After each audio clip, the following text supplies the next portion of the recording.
Older workers, from 50 onwards, they're also going to get more in their CPF contribution rates.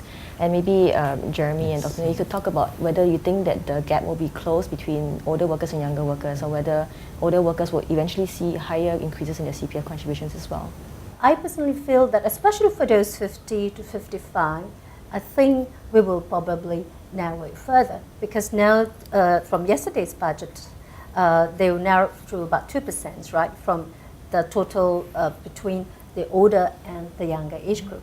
And I think progressively, probably, depending on how the market is doing, how the economy is doing, whether the employers are able to absorb all this, and will be narrowed further.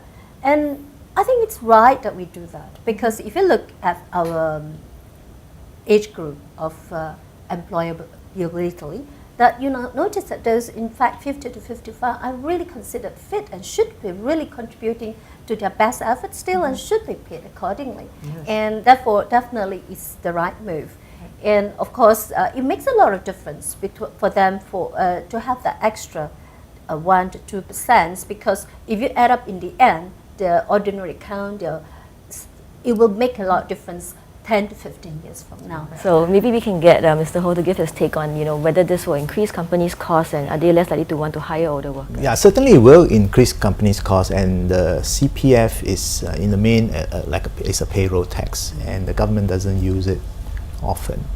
It uses it in very strategic occasions, like for example during the recession when they cut and then they restore. 1% increase in Medisave to be funded by employers is felt by everybody who employs a person, whether you are big or you are small. So it's a very blunt tool. So it impacts big companies, it impacts small companies. But I think the burden falls heavier on the small companies with lesser means. And clearly, I think the government recognizes that this will increase business costs, and this has been business costs among the business community has been, I think for the last 2-3 years, has been a constant sort of wish list in terms of budget. They're asking for cost relief. So coming time at this time certainly is going to be hard. But I think responsible employers recognize that their workforce is getting old. The government is coming up significantly to pay for it through the pioneer packages. I think also in Singapore, the healthcare system is one of personal responsibility, so the individual is also co-paying. So I do think that the employers recognize that they must pay their share.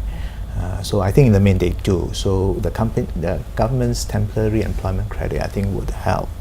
But I'm afraid some of the smaller companies will be burdened. Smaller companies do also have, from our survey, more older people generally compared to larger companies. So their medical expenses for their employees tend to be proportionally higher. One of the things that we wished for, and we recognize that medical costs for small companies are likely to be higher, is for some of the tax deductions for medical to be enhanced for smaller companies. This was not in the budget. Just to add on to what Mr. Ho has mentioned, there is a temporary employment credit from government, which is 0.5% of the CPF contribution. And that's to help defray the cost of the payroll cost. So it will be helpful, if, let's say for SME, such a relief could be tax exempt. So when the income is received by those SME, there's no need for them to pay tax on it.